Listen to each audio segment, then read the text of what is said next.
Good morning. Happy Wednesday. Welcome to Ask Wildman. My name is Miles Bassett. This is Ask Wildman, an open Q&A produced by Wildman Web Solutions. My team and I get on here live streaming to our social media channels to answer any and all questions put to us by you, the good people out there. So if you have any questions about business, about technology, marketing, or you just want to ask us how our day is going, please throw your questions in the comments below and we'll get to those as they come up here.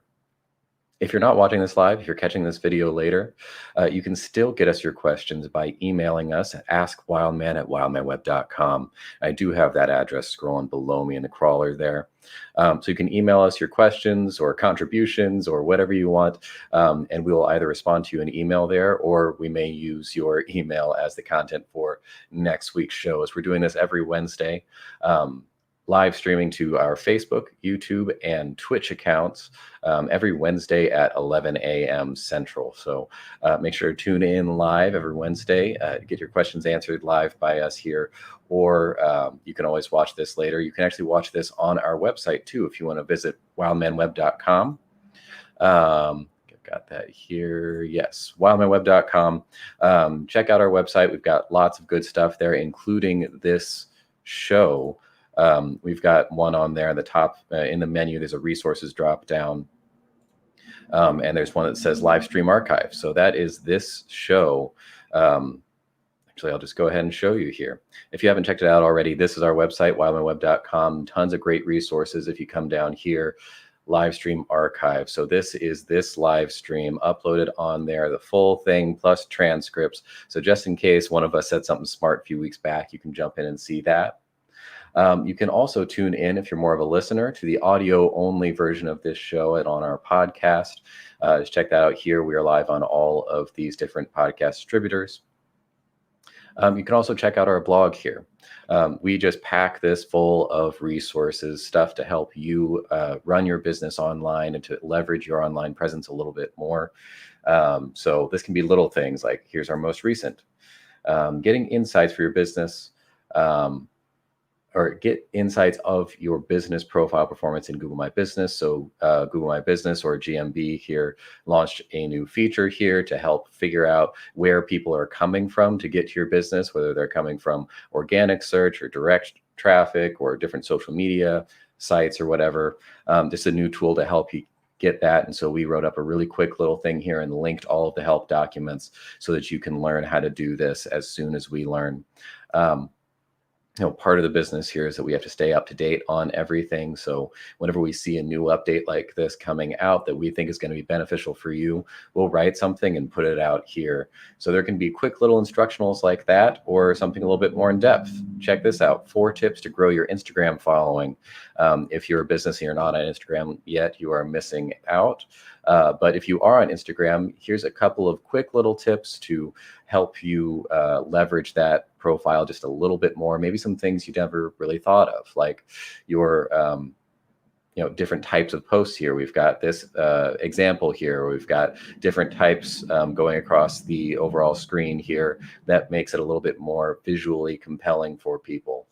Here we've got another example showing an actual example of a live Instagram account and then kind of breaking down how they're achieving that look. So lots of great stuff here. Again, if you're running a business and you want to leverage your online presence more, we are putting out tons of resources here.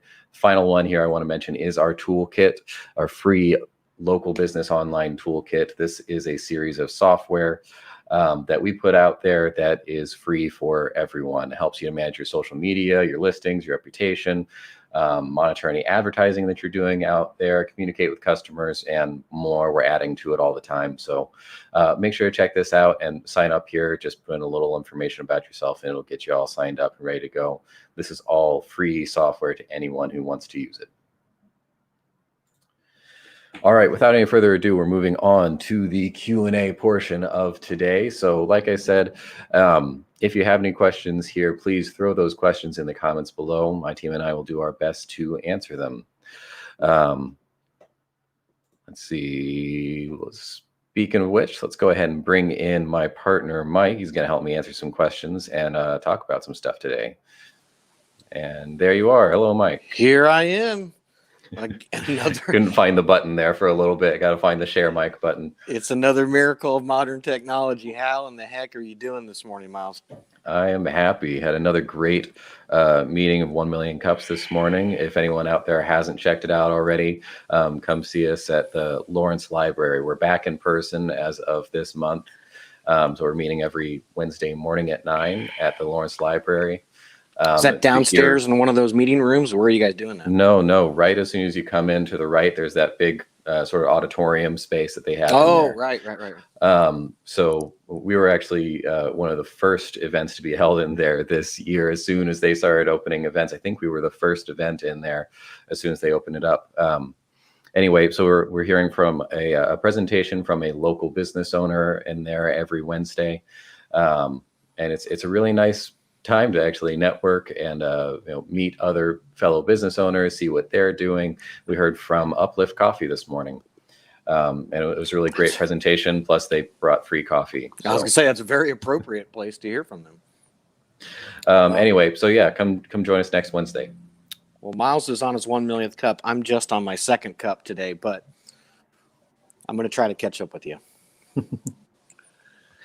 Oh boy, no! I thought we weren't allowing you to have caffeine anymore. Whoops. That was yeah. Okay. All right. So, all that aside, here, if you have any questions, you have anything you want us to talk about, you see any updates, or you just want to contribute something here, please throw your questions in the comments below. I'm watching the live comments here, so if one comes in that is anywhere near relevant, we'll go ahead and feature it on the show and start talking about it. Starting to see some people coming in here. So if you're just joining us, Facebook, Twitch, YouTube, whatever you want, pick your poison there, and ask us your questions in the comments. I will be able to see those. All right, to start off, I did have a subject that came up this morning at 1 Million Cups. I wanted to toss over to you and see kind of what thoughts that you had there. So like I said, our presenter this morning was Uplift Coffee. If you haven't checked them out, it's a coffee shop up in North Lawrence. They've got a really cool space up there. They've been putting a lot of really great work into, and they hold some events up there as well. So go check them out. But in addition to that, they've also kind of been a first in town, or one of the first in town, in that they have a food truck. And they've been driving that around town. It's not just a coffee truck. They've got food there as well. They're doing events. They're parking at different businesses and trying to figure out, how to run a successful food truck in a town that isn't really known for our food truck scene. This hasn't really been a big food truck town so far. So they're kind of trying to break ground there and figure out what it is they need to do. One of the things they've been kind of struggling to do is letting people book the truck or request it to be places, or communicate out to people where the truck is going to be or where it is currently. They're using a mix of technologies, being very active on social media. They've got their own mobile app they're trying to use for promotion, although that one, I think they're pretty much confining that to the actual physical shop and not using for the food truck too much.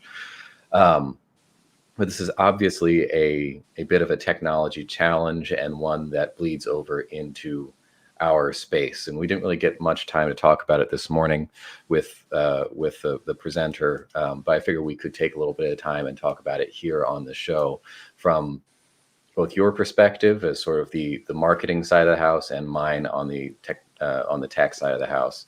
See if we can't come up with some different ideas to leverage technology to promote something like this. It doesn't necessarily have to be a food truck thing. We can maybe generalize a little bit to appeal to other business owners, other people trying to do something out there. But I kind of want to get your immediate thoughts on that conundrum here. Okay. Well, just to take it really, really simple at the top here, when you're doing a food truck and you're going out to different locations, you're really in the events business. You're really either going to an event, usually, like an event will pay you to be a caterer or to vend, at their event for their audience. And so you're going to tie into basically their marketing, or you're going to try to do a standalone event yourself, right? You're going to say, hey, my truck is here at this time. There's nothing else here, but I'm here and I want you to be here, right? But either way, those are very, very time-sensitive things, right? And so that's the first thing that we have to understand here, because it's not like walking into a grocery store and buying a product off a shelf. I know as long as that grocery store is there and as long as that grocery store is open, which most of them are 24 hours a day, right? I can walk in to that time, that place, and buy that thing. Okay? So it's a totally different thought process here where I have to be at a certain place at a certain time in order to get the thing. So that's the first thing we have to do. And it is a little bit of a conundrum because you have to think both long-term and you have to think short-term immediate, right? Because you also have to think, what is the thing that I'm getting somebody to do? Okay? And maybe this is just my ignorance here because I think I've only seen this truck in person once. So maybe they have more than just, coffee. But I'm going to assume the primary thing that they're trying to get people to do is buy coffee, right? So yeah, I think they're kind of fighting that a little bit, going back and forth, because they do have some food offerings there, but of course they are primarily a coffee shop. So I don't know, trying to be a coffee truck there, but also not pigeonhole themselves. Right. Yeah, that's maybe another challenge we can talk about. Right. So yeah, and that's kind of a different subject, but let's just talk about this first initial one. So let's just pretend it's coffee. Okay. Sure. Maybe there's other things involved too. Okay. So then you have to understand, okay, what is the rarity of that thing? And what is the motivation for somebody to go out of their way to be at a certain time and place in order to get that thing? Right?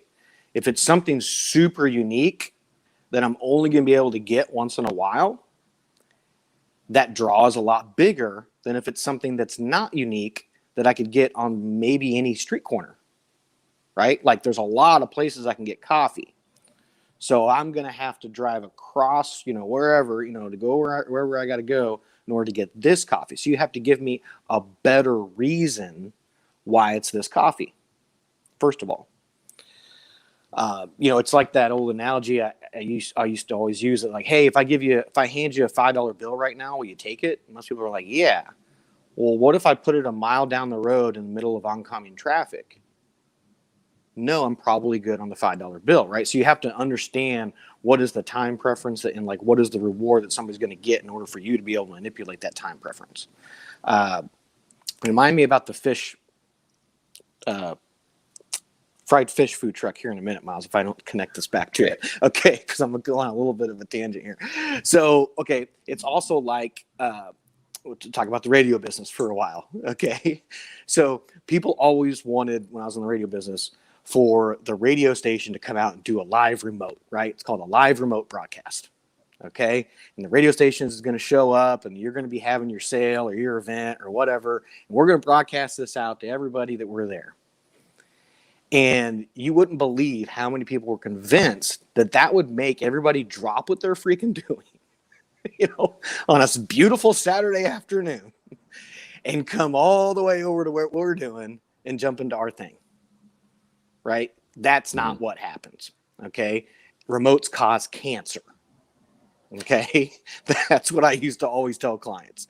Remotes cause cancer. If you think that the radio station showing up, saying some cheesy things between songs and giving away some swag is going to make people completely rearrange their Saturday afternoon and come to your thing when they wouldn't otherwise come to your thing, you're completely misinterpreting how human behavior works, okay? The best thing that we could do in that scenario, honestly, is to make somebody think, my God, that sounded so cool. I can't believe I'm missing it. Like, I missed that? And I'm listening to it. And then what that'll do is that will create good memories that they'll remember about your brand. And then they will remember you. And then hopefully the next time you have that thing, but you have to get them that message right before, not right as it's happening. Okay? But at the same time, if you get the message too far in advance and it's not something super cool, right? It's just a cup of coffee. Are they going to remember it when it comes time? No. So that's why, it is a conundrum because you have to have that brand loyalty that I want your cup of coffee, but you also have to tell me that time and place that you're going to be, with the food truck. Now they had the physical location, so this isn't like a do or die for them, but let's just pretend that they were a food truck only business for a minute. Okay. Like then that becomes this really, really interesting dance. Okay. Now there is I can't even remember what it's called, but there's a fried food truck. I think it's like Alaskan something food truck, Alaskan fried cod or something like that. That is on the corner of 6th and Castle every Friday. So this Friday, drive by the corner of 6th and Castle in the Ace Hardware parking lot, right? It is a line, 100 people deep. Most of the times I drive by there on Friday afternoon, Friday evening. Why? Because he's always in that spot at that same time, right? So if you can find consistency and you have something really unique, people will make a plan in order to go and do that thing, even if it's only once a week, right? He's not there any other time. Okay. But if you start switching that around, and I'm here on Wednesday and I'm here on Tuesday and I'm here on Sunday, which is how a lot of food trucks operate, right? They don't have that consistent schedule. Then you have to over communicate to people, and you have to over communicate people in terms of long-term strategy. Why do you want to go out of your way to engage in my brand and my product? And then short-term strategy, I'm here now, you need to be here, right? Or I'm going to be here in an hour, or I'm going to be here at lunch, or I'm going to be here at breakfast, or whatever it is. I'm going to be here tomorrow. But you always have to be communicating that 24 to 48-hour window if it's talking about coffee, right? In the event business, we always tell people 5 days. Right? If I'm having an event, if I'm having the so-and-so, blah, blah, blah, if I'm doing Busker Fest, right? It's like, okay, I have to build the brand out long-term so people understand what Busker Fest is. But then the most maximum amount of marketing effort that I'm going to engage them in is 5 days leading up to the event. So that's when they're going to decide to go. Right. But the catch-22 is I can't start 5 days before the event and they not understand what Busker Fest is at all. Or what the hell is a busker? Right. So like they have to have that like part of the marketing done. That's the brand. Right. And then you have to go into action phase. And it's a really, really short-term call to action type of a campaign there. But if you're not doing a once-a-year event like Busker Fest, if you're doing it once a week or more, then you're always in that short-term call to action phase while simultaneously doing your long-term branding. And so that's where people can get kind of tripped up because they're like, well, what should I do? And most of the time they default into the short term, right? I'm going to be here. I'm going to be here. I'm going to be here. I'm going to be here. But we haven't created that pent up demand with the audience to be like, oh, I got to react to them being here. Right. So it's a simultaneous thing. So I know that was a little bit theoretical. We'll get into some tactical stuff here, but I just wanted to lay that out because that's really like the thought process that you have to go through before you can understand, well, which tactic should I use and why? Right. I think it very clearly outlines the two pillars and distinguishes between them because there are completely different strategies and different tactics between those two. And if you're just completely leaving one alone, then you're doing it wrong. Maybe there's some balance or argument to lean a little bit more on one side than the other. But if you're not doing both to some extent somewhere, then you're probably missing out on something. Right. And that balance is in the natural cycle of the business, right? It's like when you're newer and you don't have big brand equity, you have to put that, the bulk of that into building the brand equity after you establish, like people know now what Busker Fest is, right? So like he's not in that stage now. He's in the got to get your butt there stage at this certain time in this certain place, right? You got to bring all your friends too, So that's where you have to understand too where you're at in the life cycle of your business in relation to the marketplace, which is always changing. there's the key. But okay, so some tactics here. Okay, you mentioned social media.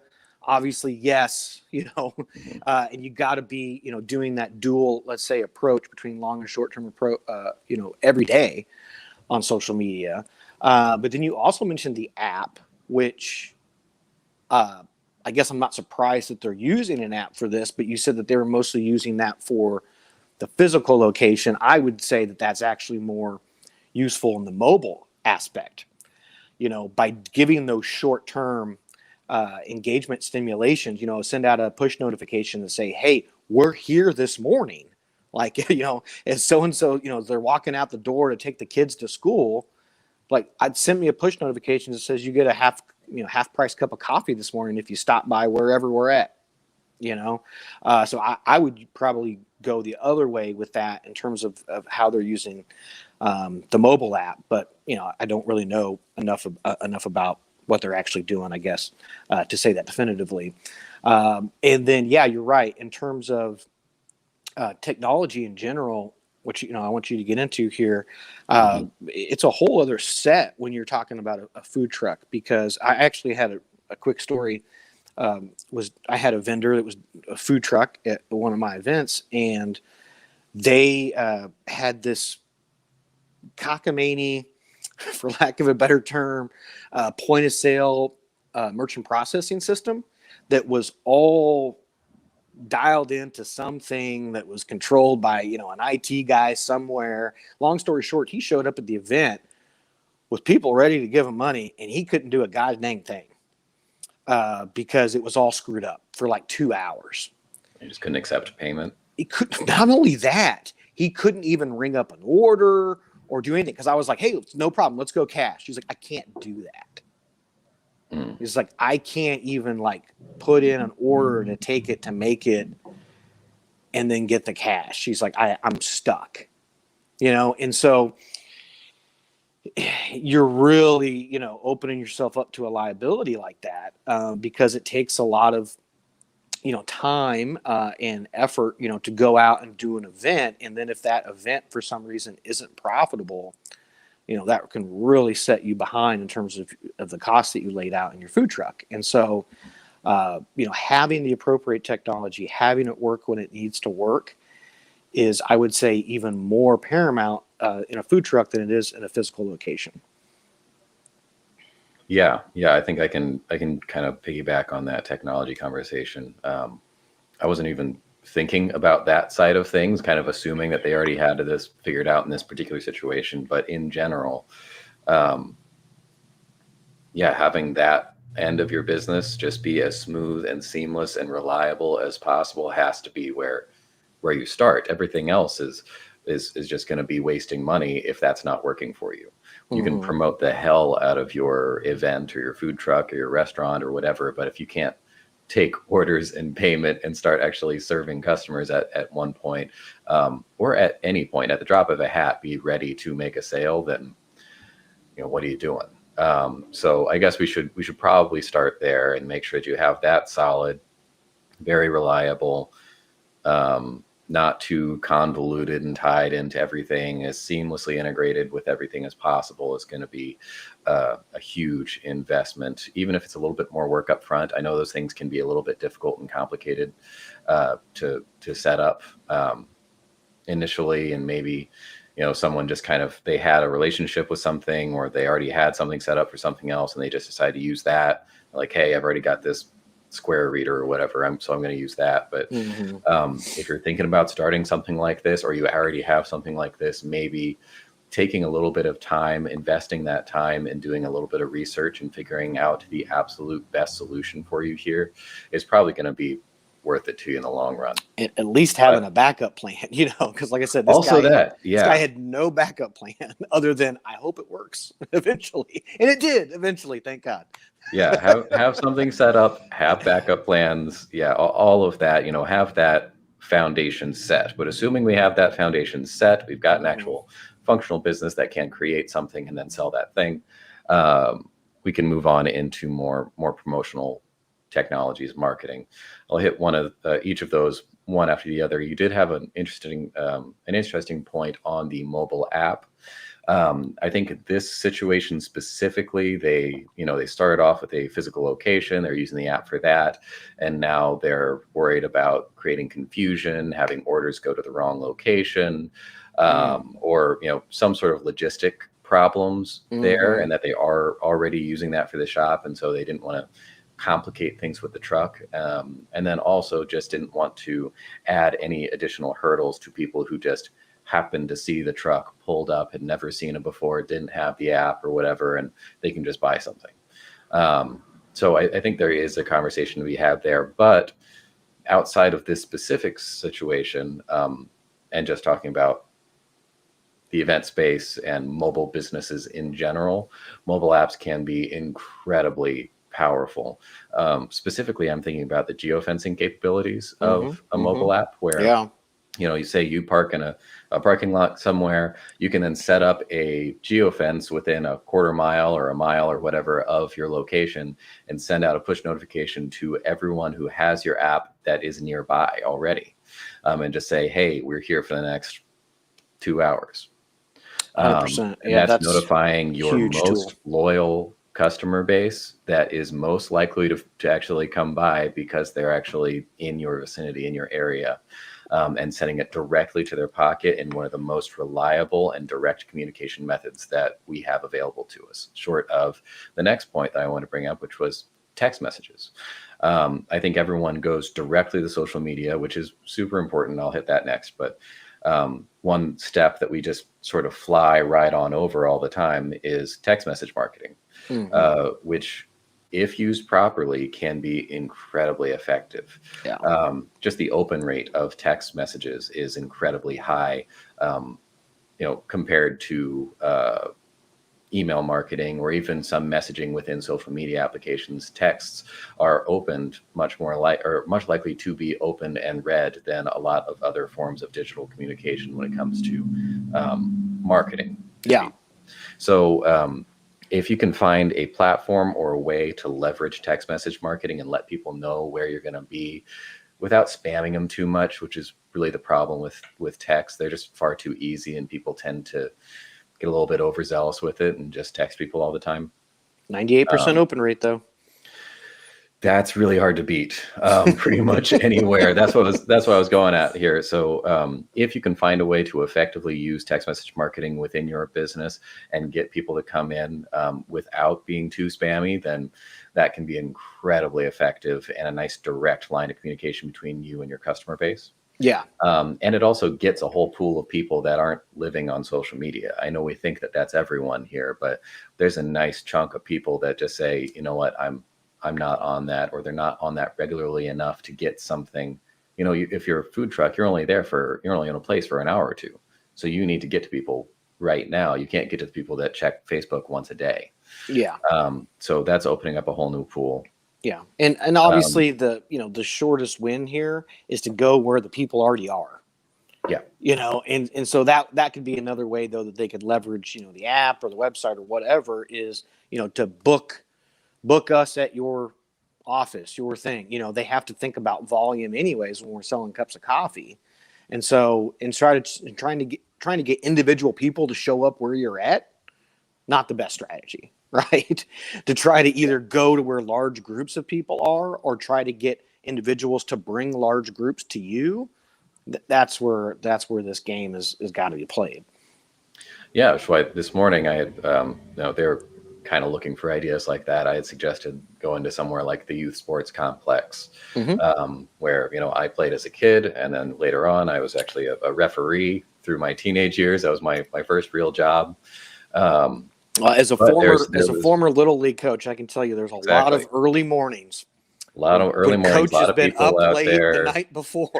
And there's the coaches. He needs a little something in his cup in order to make that game happen. There's the parents. There's all those people out there, and little to no options for caffeine, for drinks, for food, where something like that would just be bomb. That's the kind of strategy you need to get to. Also offices, of course. Book us for your office, et cetera, cater, but the other thing too, Miles, is, just collaborations and partnerships in general, I think is so important for this space.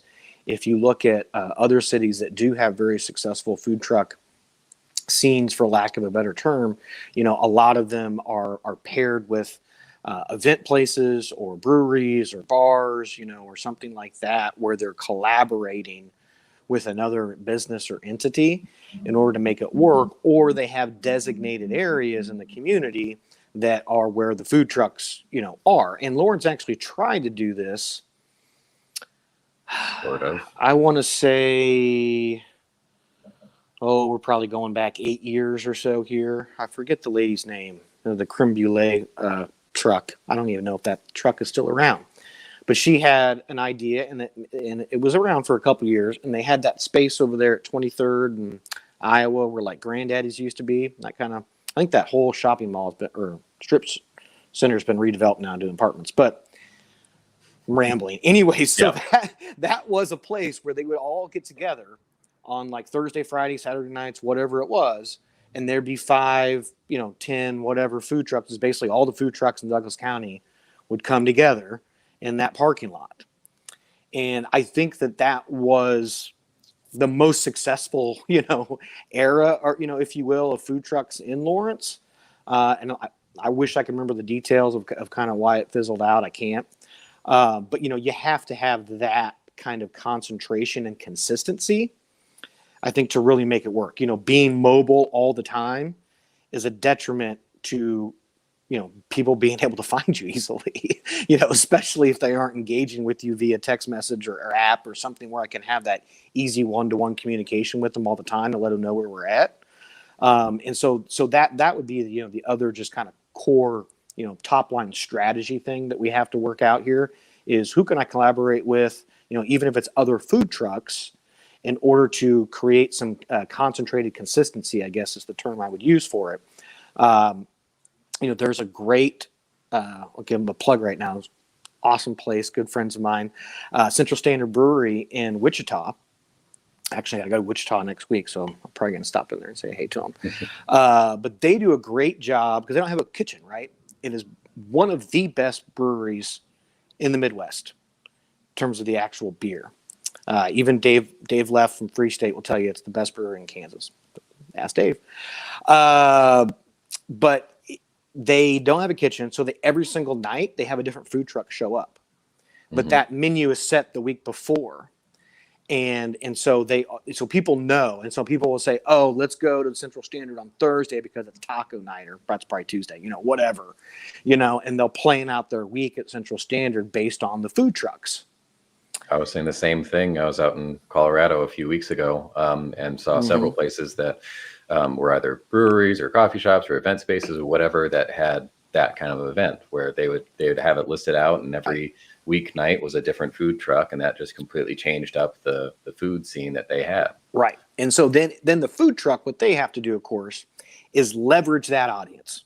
Yeah. Right. So I get a Friday night at Central Standard, like, whoa, every food truck in Wichita wants that. Right. So I got to make sure my marketing bridge is on point. My customer service is on point. My products are on point. But I also have to make sure that every single one of those customers, I get them on my email list, right? I get them into my text messaging platform. I get them to download my app. Whatever it is you're whatever it is, I give them a bounce back coupon in their hand for the next time I'm going to be here. But the point is that you have to siphon them off and then get them to follow you and go, okay, well, the taco truck isn't at Central Standard this week, but you know what? They're at this thing in the park. We love their tacos. But if I can't keep that one-to-one communication, they're not going to spend the time in order to figure out where I'm at, right? They're just going to wait till the next time I show back up at Central Standard. Does that make sense? Mm-hmm. Okay. Yeah, and that brings up, both of those conversations there. You were talking about catering, booking, coming, getting booked, and then going to a business or going to an event or something. That ties into the next point I wanted to make here, which was leveraging social media. Yeah. Because this morning, the presenter was talking about having,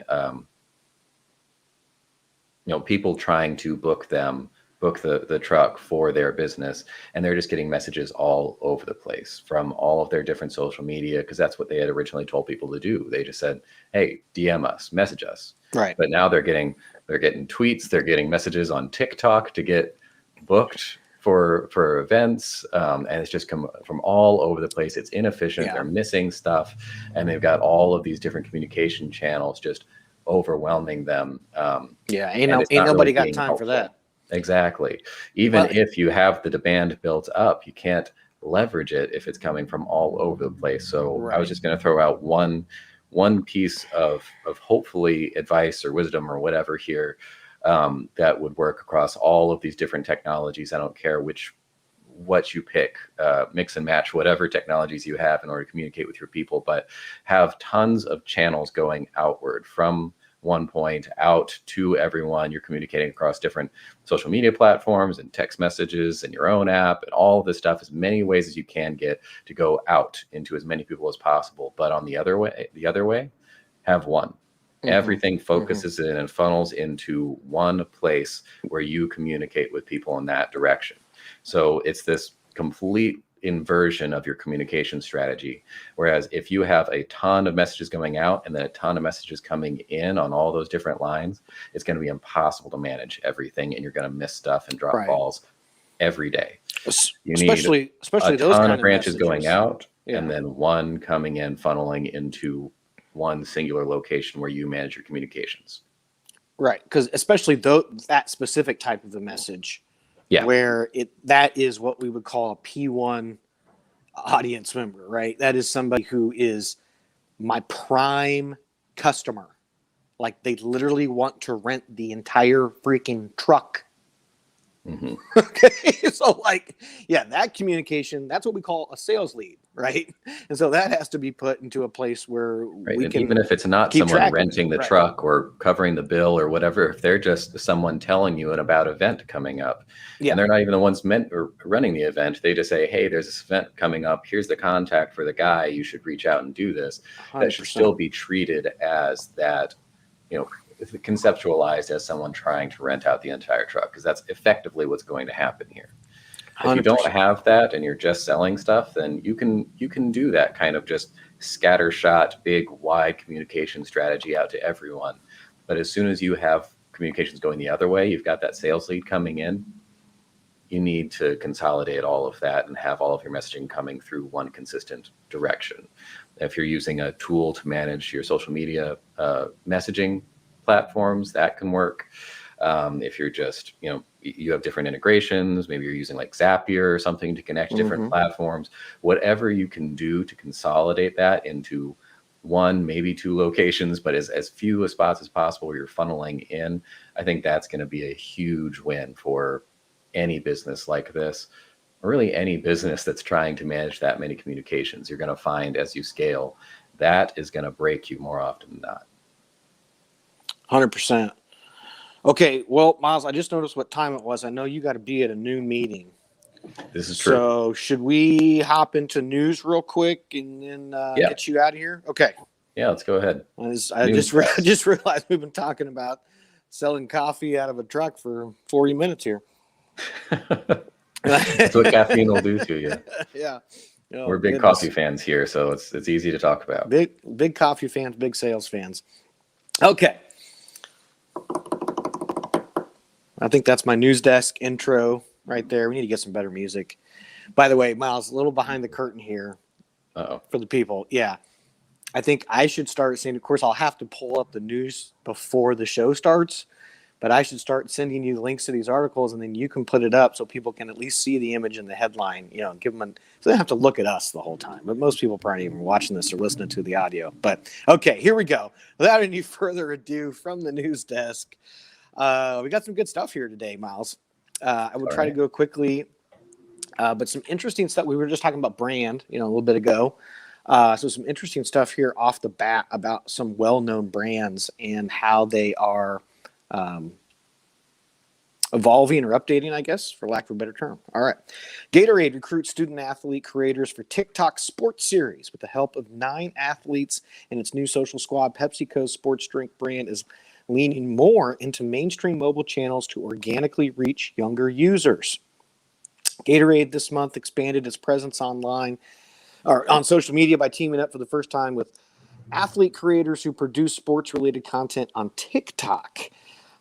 So basically they're trying to appeal to the younger audiences here, of course, through TikTok, which is not exclusively, but primarily a younger audience. The TikTok users make videos of themselves and participating in challenges such as trick shots, as well as them playing a variety of regular sports, including football, soccer, basketball, and themselves in action. So a couple different things here. Yes, they are, diving into the younger crowd, but also take a look at what they're also leveraging here. So they're leveraging brand ambassadors, basically influencers of the people who are most like their audience, right? Who's their audience? Their audience is actual young athletes. Mm-hmm. And it's been remarkable, actually, Miles, because as I said before, I'm long-time little league coach. My son's still a youth athlete in several different sports. And Gatorade growing up, when I was a kid, when it first came on the scene, was by far, it was the original sports drink, right? And obviously every kid wanted to drink Gatorade on the sideline. And through all the noise, through all the competition that is out there in the sports drink world right now, which is literally, the beverage industry is literally one of the most competitive on the face of the planet, Gatorade is still the king. And like, my son and his friends still want Gatorade over pretty much anything. Body Armor is like kind of like a close second, but like all those Powerade and all that stuff, like, no, it's not even like on the radar compared to where Gatorade still is today. But I thought this was interesting because this is a new kind of evolution in what they've done. They've always done, the Be Like Mike, right? That was the original Gatorade branding campaign. Yeah, everybody does now wants to be like Mike, right? Is be like Michael Jordan, right? If you drink this crap, you're going to be able to jump out of the building and dunk over 7-foot dudes. Didn't work that way for me, but believe me, I drank so much of it and tried my best.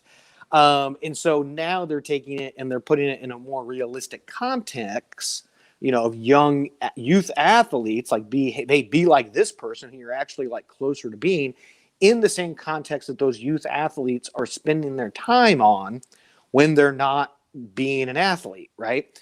When they're not being an athlete, they're probably playing video games, they're on TikTok, or they're watching trick shot videos on YouTube, which are insanely popular with young people right now. And so that's what they've tapped into. Very Just smart. go find where the attention is and then put your 100%. logo on it. That's how you do it. 100%. So really smart stuff there by Gatorade. Okay.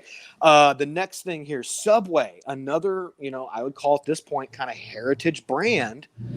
And again, actually, I was talking to my son the other day, and we were just having discussions about brands and sandwich shops. And I was like, what do you think is the biggest brand out there? And he was like, Subway by far. And I was like, really? I was like, still Subway? He's like, yeah. I was like, okay.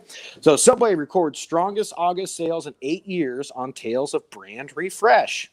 Subway recorded its highest August sales since 2013 on the tales of rolling out a brand refresh campaign. The Eat Fresh Refresh initiative, launched on July 13th, represents the largest changes in Subway's menus in company's history, with over 20 updates as well as renewed commitments to digital technology. Total sales in the U.S. restaurants were up 4% in August, which for food, that's quite a bit, compared to 2019 figures, with Subway's top performing quartile, the group representing over 5,000 store locations, seeing transactions up 33% versus 2 years ago. The sandwich chain now expects to surpass its 2021 sales plan by more than $1 billion. Would you like to have that problem? And a needed boost after standing as a laggard in the category.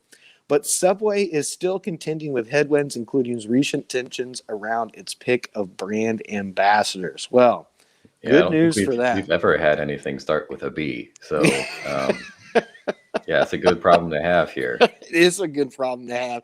But, again, refreshing their image, evolving it a little bit, with the times and seeing the headwinds. And so that's what you have to do if you are one of these heritage brands out there. Even if you're a local heritage brand, you're a Free State, you're a Pizza Shuttle, whatever it is, you can't stay content forever and doing the same thing over again. That's the quickest way to lose market share and eventually go out of business. We've talked about it so many times on the show and given examples going back hundreds of years.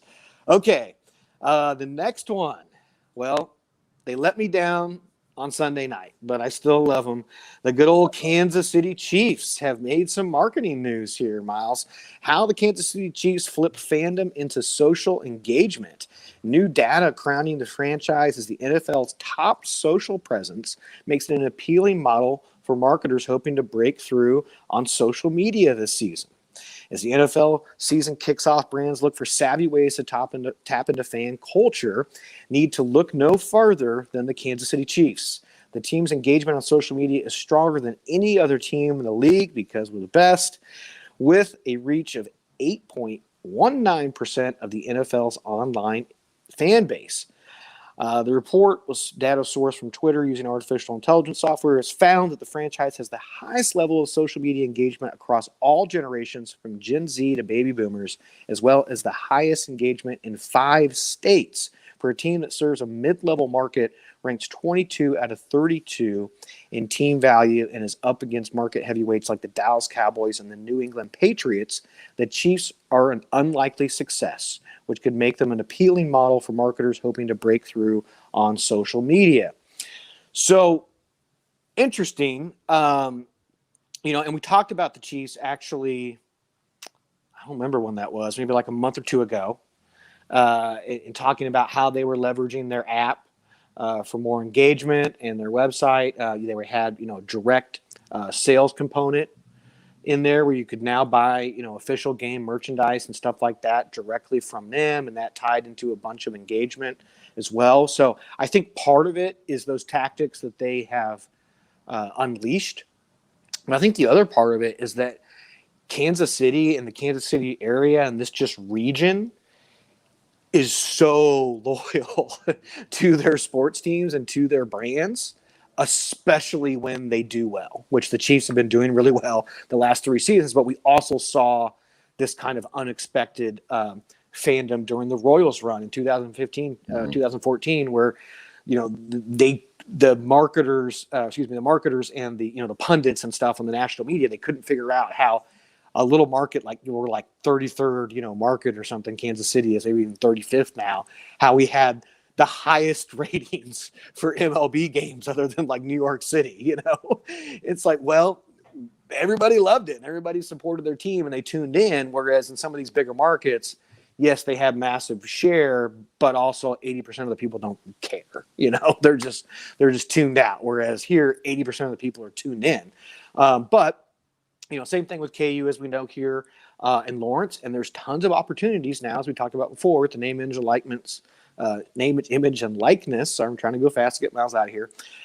Rules that even small businesses can tap into that and leverage those audiences and that brand loyalty in order to make people remember you and engage with you in a more loyal way with your brand. Okay. One other thing here. Well, no. All right. Well, the through line on all those stories, I think, is curious that it's all about just leveraging the audience that you already have.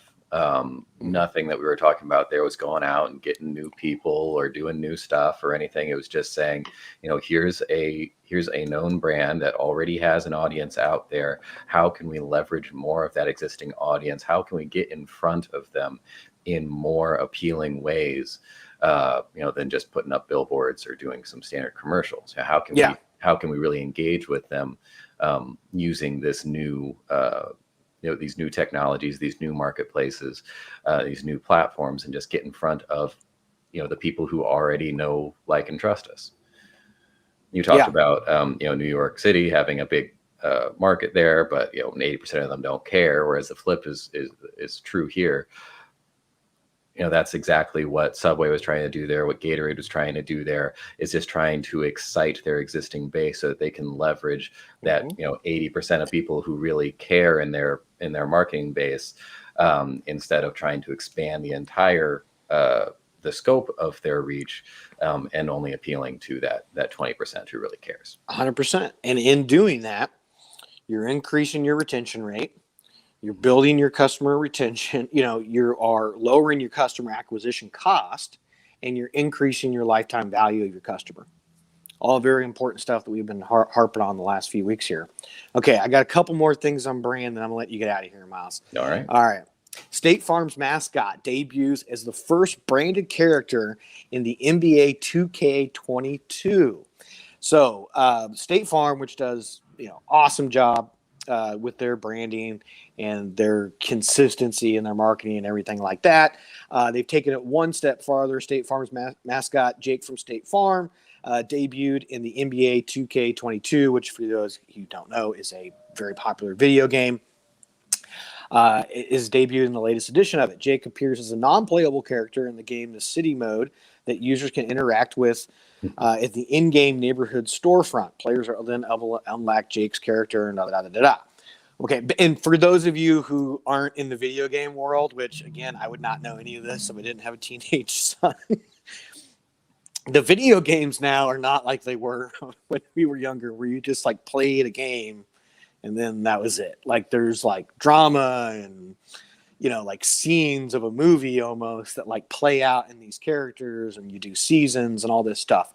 And so this is not like just a little blip that someone will see once in a while. Like, this is actually can kind of become an actual character, if you will, in this drama that is being played out as you're playing the game.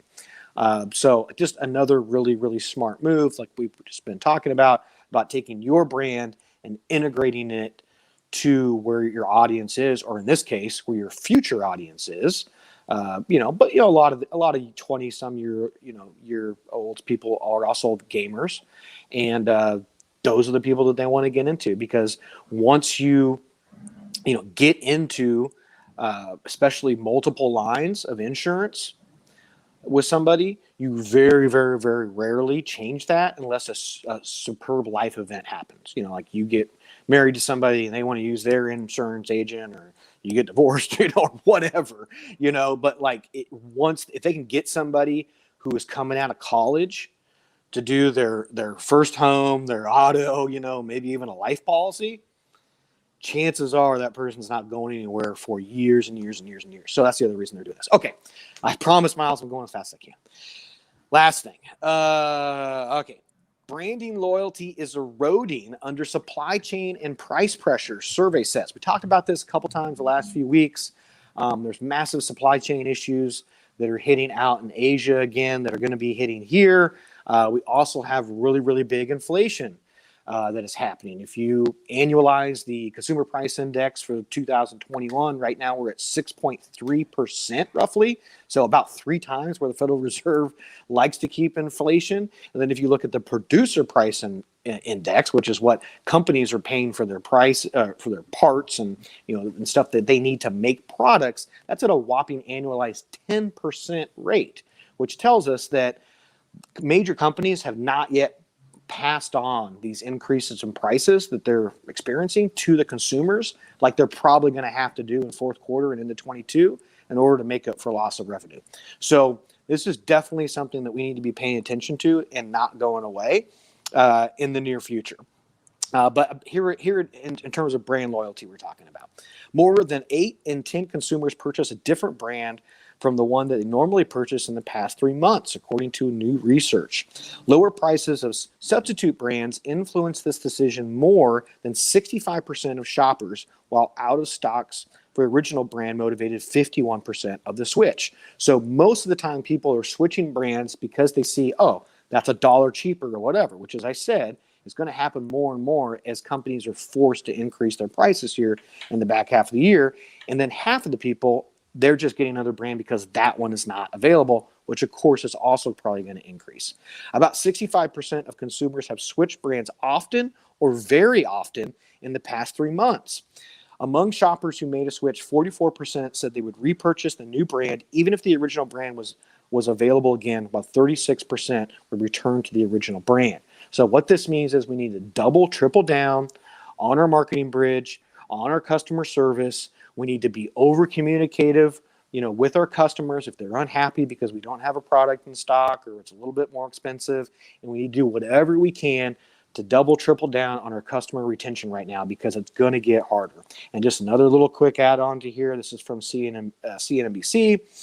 Supply chain issues threaten ad spend comeback this holiday season. So here's a little bit of maybe some good news, is that some of these major corporations are going to cut back on their ad spend in fourth quarter simply because they can't get enough products in order to spend at the same levels they normally do, which may mean that us little people may be able to have some bigger wins here in fourth quarter when we're advertising on platforms like Google and Facebook. That's it from the news desk, Miles. I didn't get you out of here as soon as I hoped, but I am 1 minute before noon, so hopefully we get you Technically to good your enough. meeting, and you can blame your tardiness on me. Thanks for listening, but I felt like those were some important stories coming out this week. Yeah, awesome stuff there. I think some good wisdom in there and some nice through lines that we can probably take a little bit deeper next week. But we'll be back here next Wednesday, streaming live again to Facebook, YouTube, and Twitch. So pick your poison there. Find us next Wednesday at 11 a.m. and we'll be doing this live stream again. In the meantime, send your questions to askwildman@wildmanweb.com. I've got that email below me here, or just visit us at wildmanweb.com, and we will see you next week. Thanks, Mike. And thanks everyone for watching.